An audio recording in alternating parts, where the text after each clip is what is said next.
U.S. President Joe Biden made the stunning decision to exit the presidential race from behind a screen, choosing to drop the news online.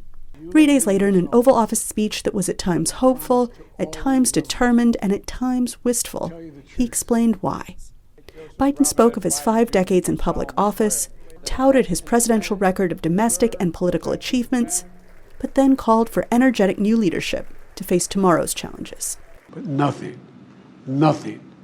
can come in the way of saving our democracy. That includes personal ambition. So I've decided the best way forward is to pass the torch to a new generation. That's the best way to unite our nation. You know, there is a time and a place for long years of experience in public life. There's also a time and a place for new voices, fresh voices, yes, younger voices. And that time and place is now. Biden also thanked Vice President Kamala Harris, who was taken to the campaign trail with his endorsement and enough delegate pledges to net the nomination. He described her as experienced, tough, and capable, but added, "The choice is up to you." He did not name-check the Republican in the race, but analysts say Biden's stark warnings all point to one man. He talked about polarization. He talked about violence and political violence. Those are all things that harken back to Donald Trump and his presidency. He talked about the threats facing the nation when he first took office, January 2021. And so that was certainly about Donald Trump. But yeah, this wasn't a place for him to talk about Donald Trump. It wasn't a place for him to give a campaign speech. The president said his job will now focus on domestic challenges like civil rights and voter freedom, gun safety reforms, the quest to end cancer, and Supreme Court reform.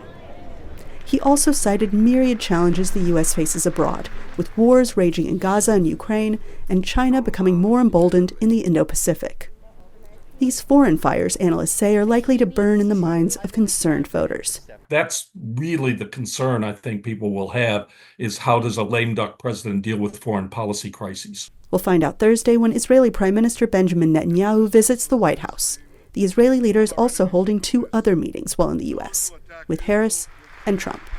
But for the final act of this presidency, Biden remains the protagonist on America's biggest stage. He's like an athlete that is going to make the Hall of Fame and is retiring and, gets the cheers from the crowds, finally, for a long 50-year tremendous career. Biden clearly understood that this address would be a dramatic peak. So he used his final words to break the fourth wall with a message as old as America. The great thing about America is here, kings and dictators do not rule, the people do. History is in your hands. The power is in your hands. The idea of America lies in your hands. Anita Powell, VOA News, Washington.